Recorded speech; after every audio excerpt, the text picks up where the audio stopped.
Is it deja vu, Dave? Another 4-3 loss to the Islanders? We'll break down that game, tee up this weekend's back-to-back, and we're going to have a discussion. Should the Leafs sign Corey Perry?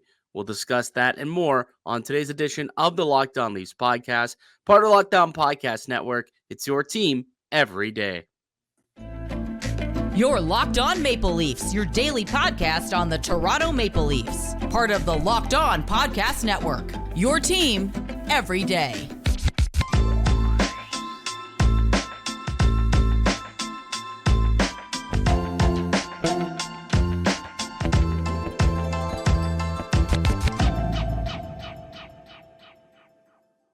Hello and welcome into the Locked On Leafs podcast, a daily Maple Leafs centric podcast hosted by myself, Mike DiStefano, and my co-host, Dave Morassutti. Today's episode is brought to you by Sleeper. Download the Sleeper app and use the promo code LOCKEDONNHL to get a $100 match on your first deposit. Terms and conditions apply. See Sleeper's terms of use for details. What's going on, Dave? How you feeling on a Friday? Feeling pretty good, just awaiting this winter storm we have coming in Ontario. Yeah, it's not looking pretty. Not looking pretty. I'm down in Niagara visiting the family. It was my brother's birthday this weekend, so we're kind of it's his Happy 19th birthday, little DiStefano. Yeah, 19th birthday. So Wow. it's we hit up the casino last night and hit up the bar afterwards. So it was a good evening for him, I guess we'll say. But yeah, so it's they're expecting a big snowfall in Buffalo, and being in Niagara Falls, not too far. Usually we get a little leftovers. So yeah, Saturday is going to be not a very fun one. So for the Avalanche who are traveling into Toronto, like hopefully they get here pretty safe. Do they play tonight, or are they like going to be able to get here? It looks like they're off. They played actually. Looks like they last played on Wednesday, so they've had some days off. So maybe they try and get up here, or maybe they got ahead of it and came up yesterday, perhaps try and spend a couple days up in Toronto so that they don't have to travel through that terrible storm. And then I don't think they don't play on Sunday either. So hopefully they can manage the weather, obviously, and hopefully you guys all can manage the weather as well, weather that storm that's coming in over the weekend.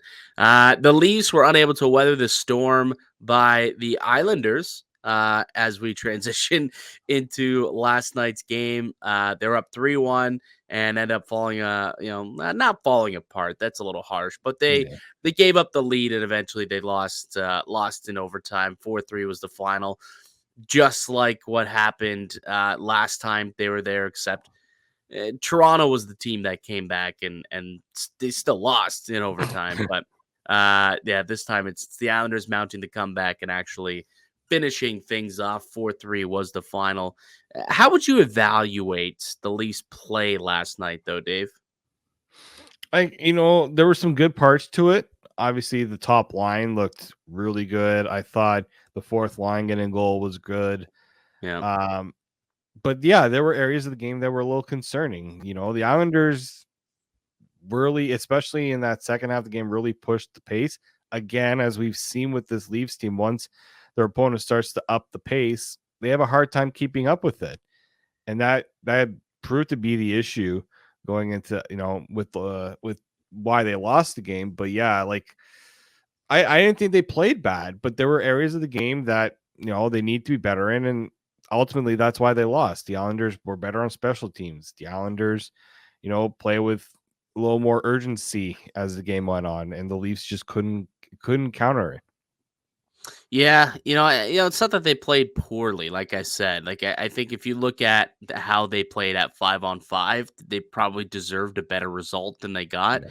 But to your point, the difference here, I mean, they lost by a goal. If you don't allow those two power play goals, this is a 3-2 Leafs win, right? Like those are the two goals that make up the difference in this game. So yeah, and I mean, right off the hop, right? Auston Matthews takes an uncharacteristic penalty. I think it was just his second penalty of the year. And, 30 seconds into the game, you're down one Cobb, right? Like you never want to be chasing that early while on the road. It was a really weird goal too. Just kind of took a weird bounce off of Martin Jones's blocker, just kind of landed right in the feet of the Islanders player there.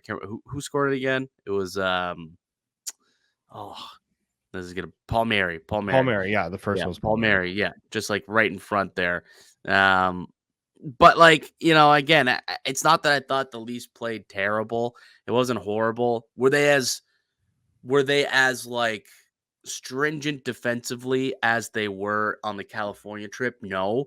But I think we got to give some credit to the Islanders. Like, they're just a better team than what we saw against Anaheim, what we saw against San Jose, which is Yeah. why we were, saying, hey, this is great what's happening. However, let's see what they can do against playoff caliber teams, right? Can they replicate that this upcoming week as their schedule gets a lot tougher? Can they continue to play that way and continue to only give up 1 goal a game and Martin Jones put up, ridiculous numbers? Obviously last night it was they weren't able to hold them to 1, allowed 4 goals in that hockey game. Auston Matthews, though, like let's get to the good, the bad, the ugly, because I think Auston Matthews is someone who we can easily talk about, what was good about last night's game, because he was fantastic. I mean, you look at the goals that he scored. The first one, I really liked it because if you watch that play, you watch that goal, he like goes from behind the net, skates himself right out into the front of the net, but he like literally lifts the stick of the defenseman to get through his path so he could get there, and then box out the other defenseman. And he's like, give me the puck. I'm here. Yeah. Gets the puck and then just kind of folds it or puts it over to his backhand and tucks it in behind Sorokin. It was just like, it was a power move. Power move to go right to the front of the net. Hey, give me the puck. I'm in a good spot, and then I'm going to make a move with my stick to get the goalie out of spot and put it in the back of the net. And then just made a nice little cute little play on that second goal, which also great turnover forced by Tavares to get him in all alone. So I thought Auston Matthews was solid again last night. So he was my good in this game. Yeah, he was my good too because he played really well in this game. And I think it was even his second goal, like the play by Pontus Holmberg to strip the puck and get it to Holmberg Matthews. again, not Tavares. Yeah. To get it all in one go there.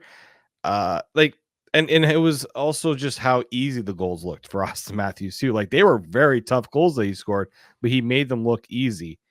And like, just like a snap of your finger, Auston Matthews can take over a game. That's why he is such an important player for this Leafs team. So yeah, I thought those goals were good. And I just thought that line was good. Matthew Knies, we were wondering how he would be after, the injury that he suffered in practice. Didn't look any different to me.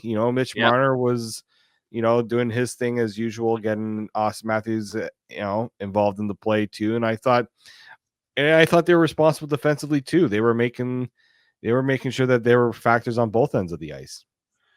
Yeah, and that's what you want to see from that top unit, obviously, when they're out there. That's when they're at their best. And if you look at the underlying numbers over on Natural Stat Trick, they at 5-on-5, they were just pure domination. They outshot their opponents 10-0 and had an 88.5 expected goal rating. 8-0 were the scoring chances as well.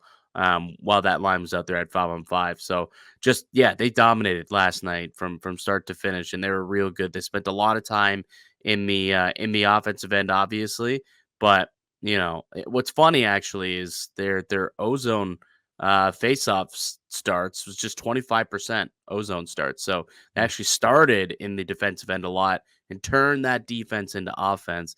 Whenever that happens, I always think about Mike Babcock too. Like, that was something that Babs used to always preach, is you can get good offense out of good defense. And then when, a game like that happens where it always just kind of reminds me of that. I chuckled to myself a little bit when I think about that. The bad, what was bad last night, Dave? I'll go with the overtime goal. Like, that was probably the one thing that the top line didn't handle properly was overtime, because they tried that long stretch pass that led to the icing, defensive zone draw. You lose a defensive zone draw, and then, in a 3-on-3 situation, usually you have a guy you have to keep an eye on, and Jake McCabe just totally lost Matthew Barzal going to the front of the net. Yeah. Great play by Noah Dobson. Like I think he redeemed himself after that giveaway on the Matthews goal because he was just really good the rest of the game for the Islanders. But yeah, like that can't happen. A breakdown defensively like that, you just cannot allow. You can't allow that to happen. So yeah, that was my bad. Yeah, I had the same one actually. Just it's a breakdown off of a face off, and you gotta get that guy obviously, and it comes back to hurt you, right? Killed you. I think like Mark Giordano too. Didn't think he had a very good night. Last night he was on the ice for a couple of goals, obviously, and lost his man a couple times. Where it's like you got to tie him up. You got to make sure that you don't let people loose out in front of the goal mouth. And even if you look at the underlying numbers again, when he was out there on the ice, he was getting worked. Worked he was. It was 13-6 were the shots against him. So he was dash 7 in the shots column last night, and just a 44% expected goals for Mark Giordano when he was on the ice at 5-on-5 last night. On the ice for a couple of goals as well. So he's someone else who I considered for my bad category. Not a great game from Zio Gio. Yeah, I had him kind of wrapped into my ugly just because that can't happen. Like when you're out on the penalty kill and you get a chance to clear the puck, you clear the damn puck, man. Like Yeah. he's been doing this for a really long time. You Yeah. got to do it. Yeah. 100%. And that's like I had special teams as my ugly, right? Like they only got one power play opportunity, but it didn't look great on the opportunity though. They go for one. But then, they are allowed 2 power play goals by the Islanders, which we talked about earlier. And man, you're not going to win a lot of games. Like when you're outscored on special teams 2-0, you're giving the opposition like a 2-goal lead essentially right away. It's tough to win games that way. So, and just again, like you got to clear the puck.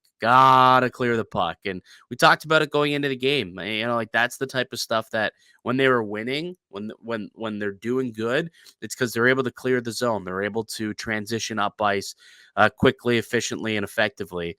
They weren't having as many turnovers. Like we said, limit turnovers. That's going to be key in this game. And obviously, you look at that goal there, unable to get the puck out, turns it over at the blue line, and they end up making you pay. So the special teams, and even afterwards, if you listen back to Sheldon Keefe's post game, he was like, "Yeah, special teams were awful tonight." Like he wasn't mincing words. He was not pleased with his team's effort on the penalty kill and the one power play they got. So for me, I'm aligning with Sheldon Keefe. That was it was an ugly performance from those guys. Yeah, it was deflating. The Giordano one, you're just like, come on, like get that puck out.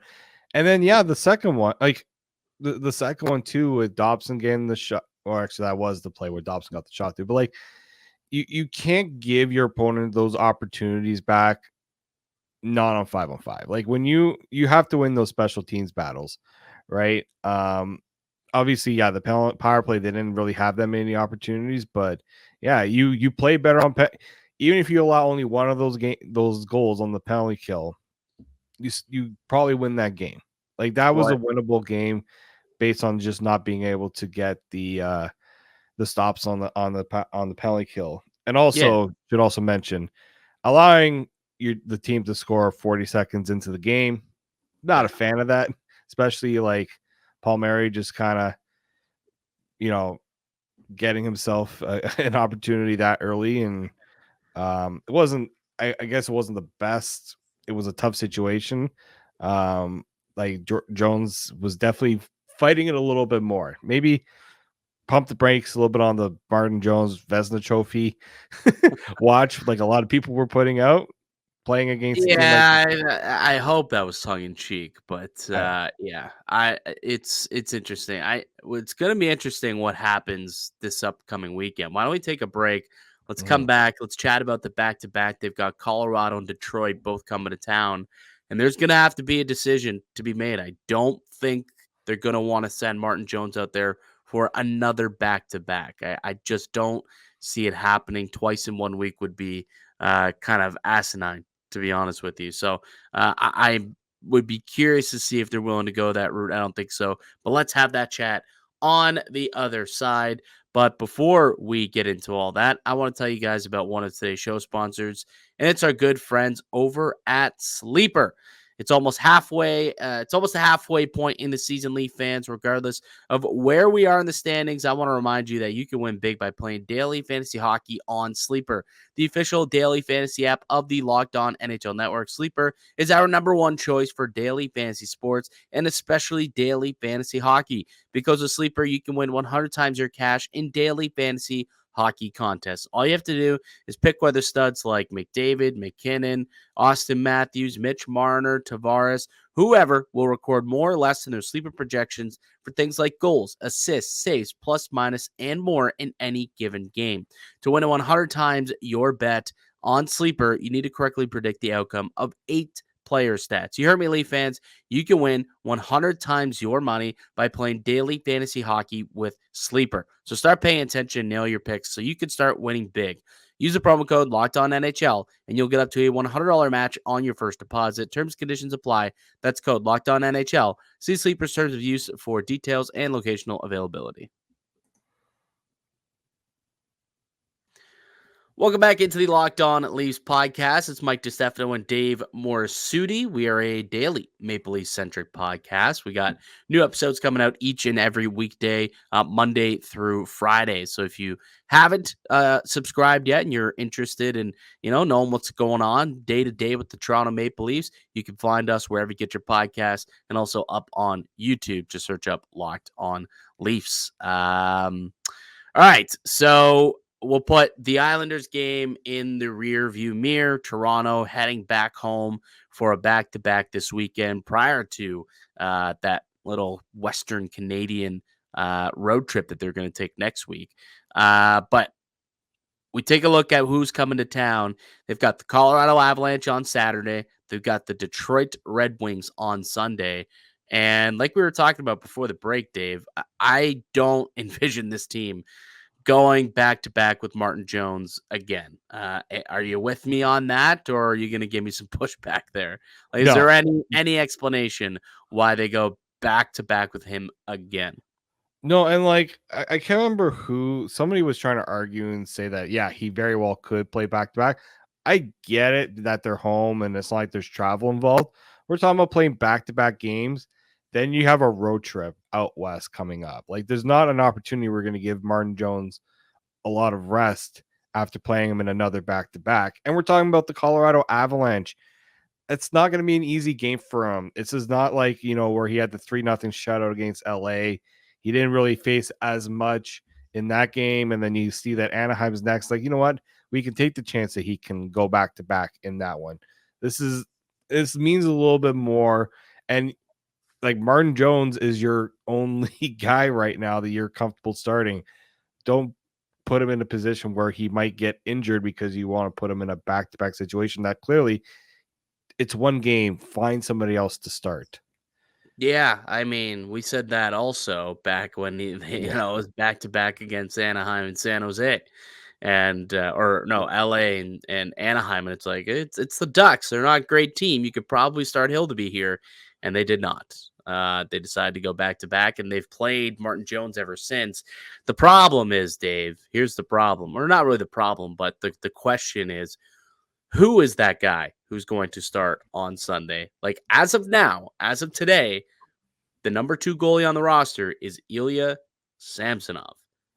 Do you think Ilya Samsonov is ready to get back into the goal for the Toronto Maple Leafs as early as this Sunday?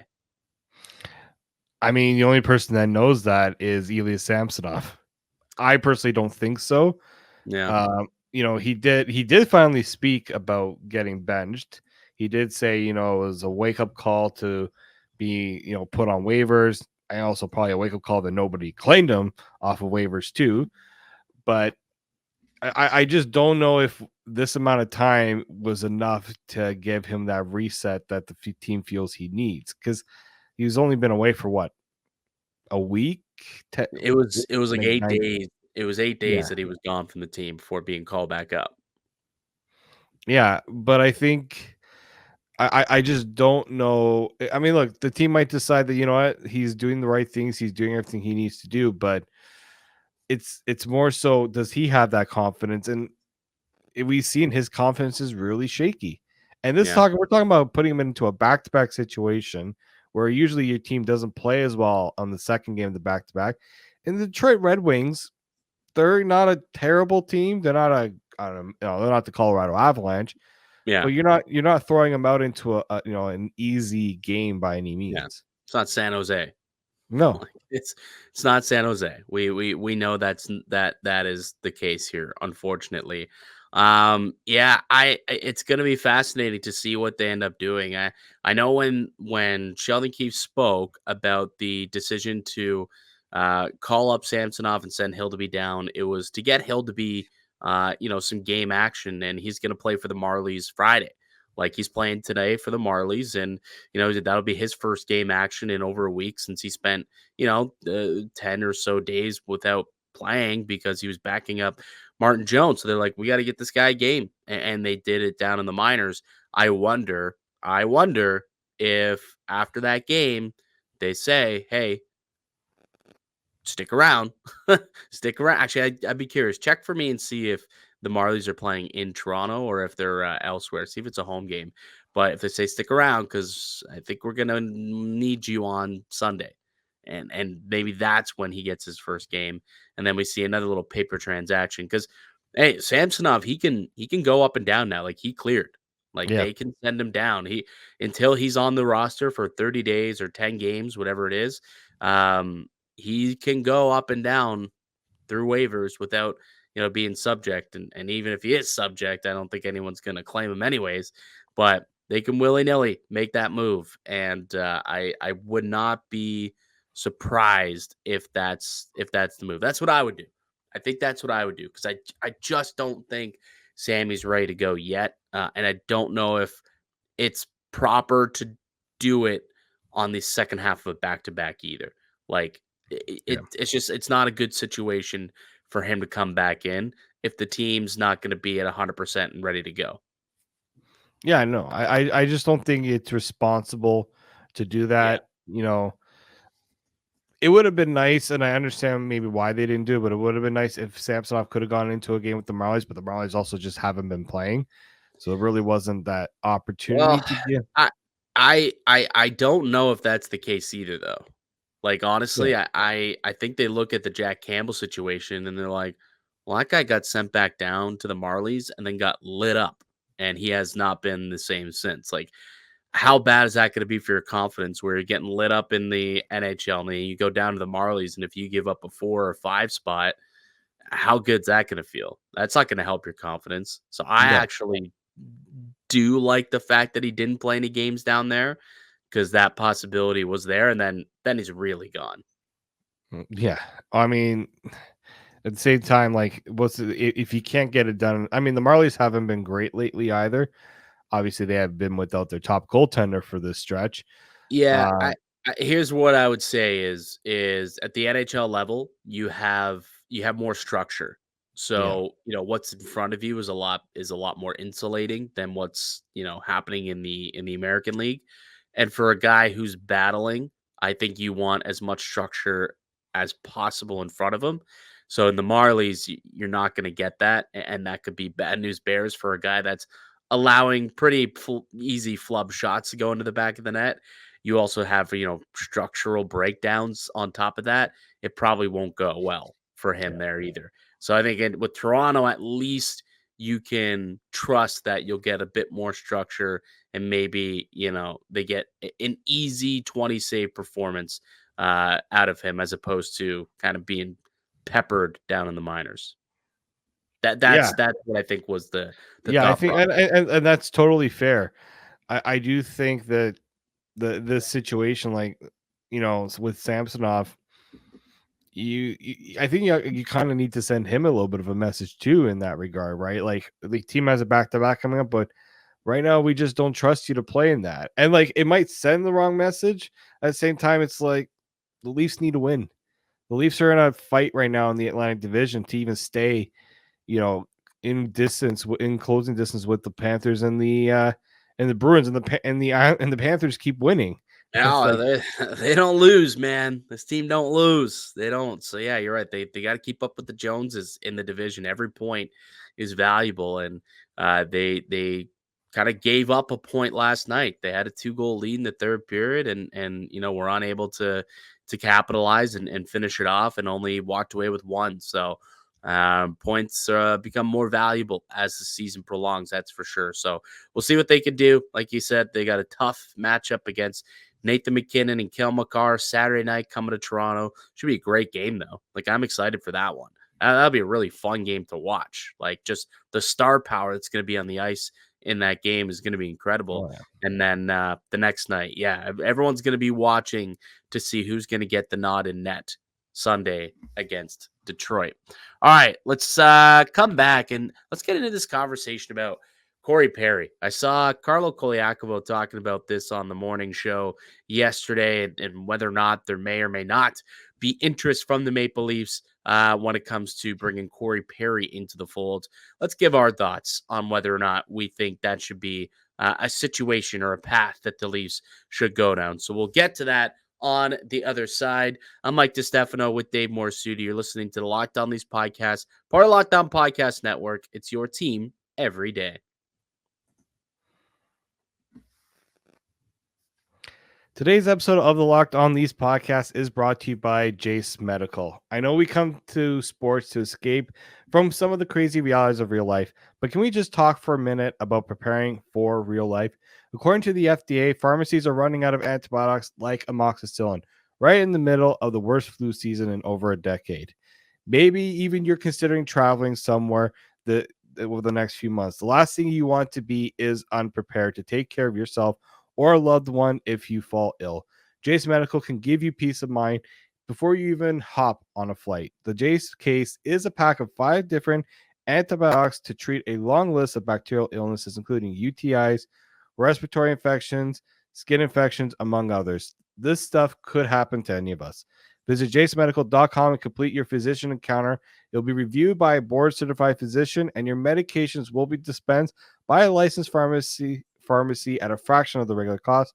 It's never been more important to prepare than today. Go to jasemedical.com and use Locked On, the offer code Locked On, to get $20 off your order at jasemedical.com.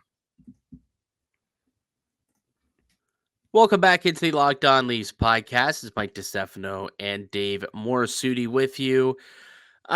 Corey Perry is a person of interest right now in the Toronto market. There was a report the other day that he was eligible to sign with any team. In fact, he apparently had always been eligible to sign with teams, but he went and he met with Commissioner Gary Bettman about maybe returning to the league. To be fair, I'm not exactly sure what the details of the conversation were. I wasn't there. Was there more to that report? But I think it was more so like he was eligible to sign, but teams are weary to sign a player given what happened in Chicago, and they want to make sure that anything that he was involved with wouldn't come back to bite them if they decide to sign him. So basically, Gary Bettman provided Corey Perry the path to get back to the NHL based on, he could sign. It's just whether teams were comfortable signing him. Right. And now, obviously, that fan bases know that Corey Perry is available if teams want to go there. And that quickly prompts the discourse and conversation within Leafs Nation. We should bring in Corey Perry. I mean, this has been a conversation for like 3-4 years, right? Like this guy, since he's was in Dallas, spurned us for the Dallas Stars that year, and then the following season decides to go to Montreal, and then he was in Tampa for a couple of years. And I think now you look at Corey Perry and you think to yourself, is he still worth going after? Is he still worth bringing in? Someone who's won a Stanley Cup. He's been to multiple Cup finals. What say you, Dave? You got any interest in having a conversation with Corey Perry? Well, I don't. It's not what the team needs. I'm sorry to say this. Like, I understand why people have an interest in Corey Perry. The The reason team why I could don't think use he's it could use an a-hole.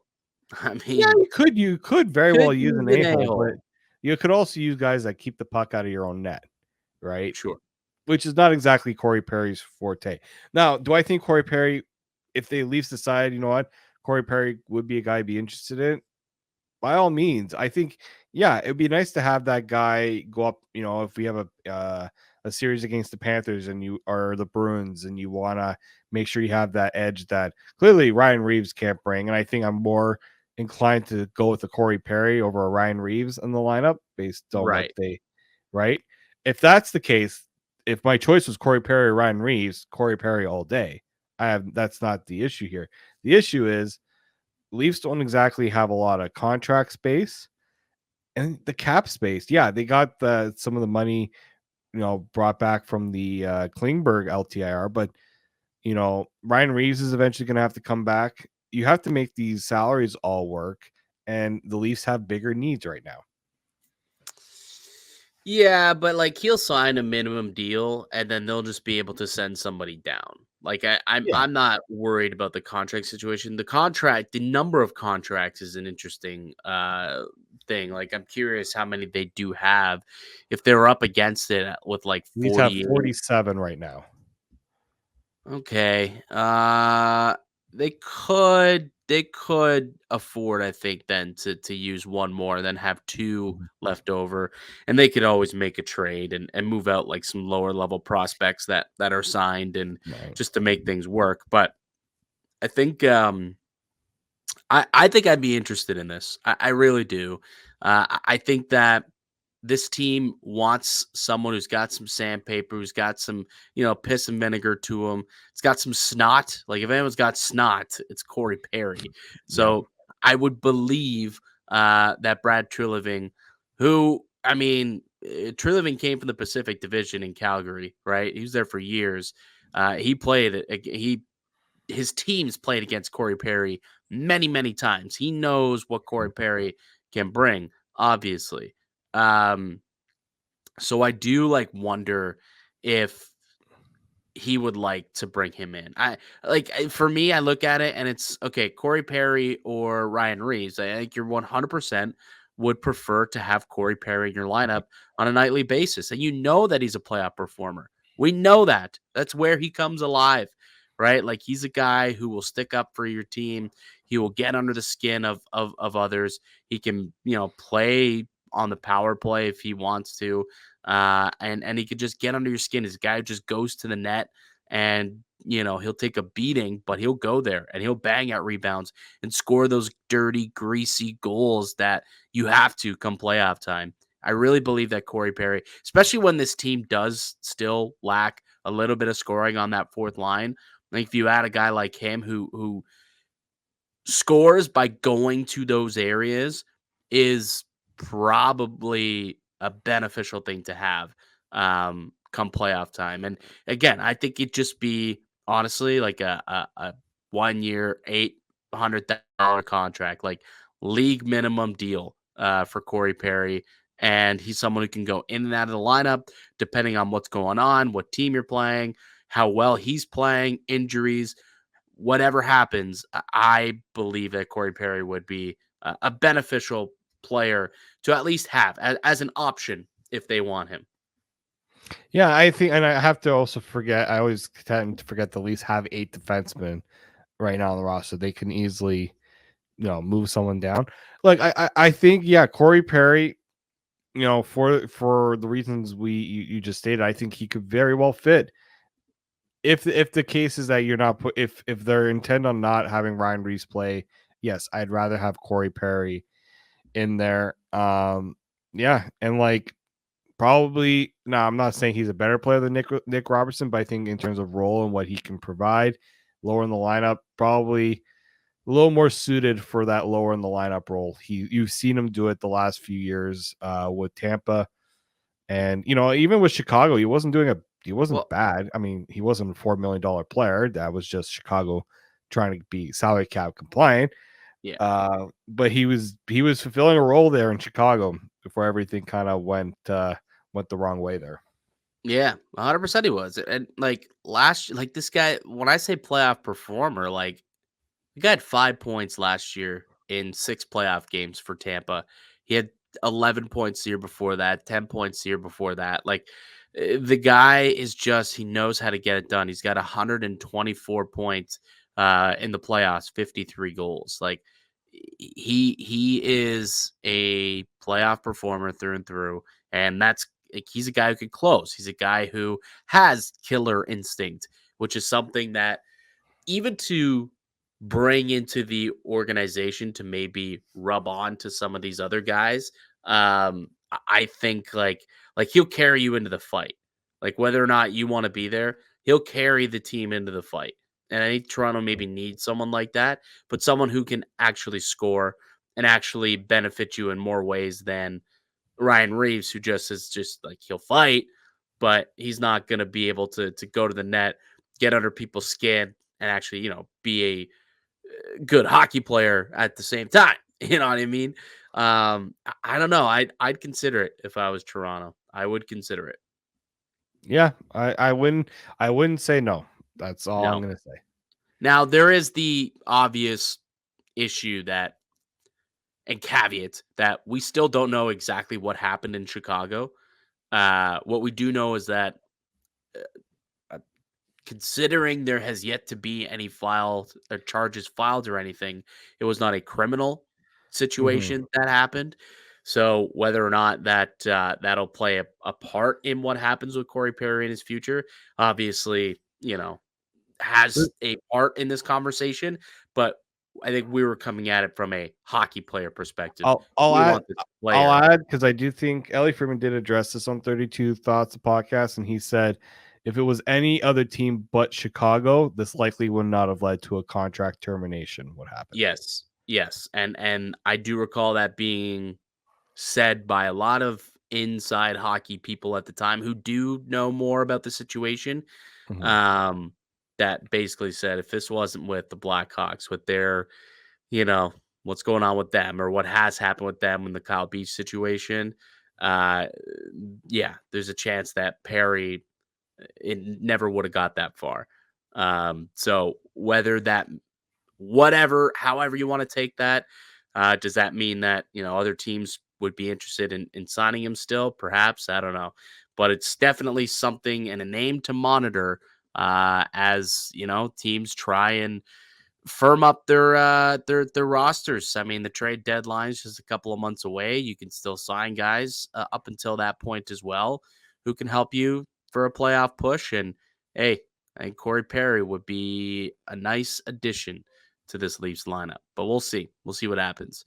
All right, that'll do it for us here today on the podcast. I'd like to thank you all for listening and supporting the show. You can subscribe to the Locked On Leafs podcast on all platforms and receive daily Leafs content. Follow myself on X at Mickey_Canuck. Follow Dave at D_Morassutti and follow the show as well at Locked On Leafs. We'll be back with another episode on Monday. Enjoy the weekend, folks. Enjoy the games. Go Leafs, go. Until then, keep locked right here on Locked On Leafs.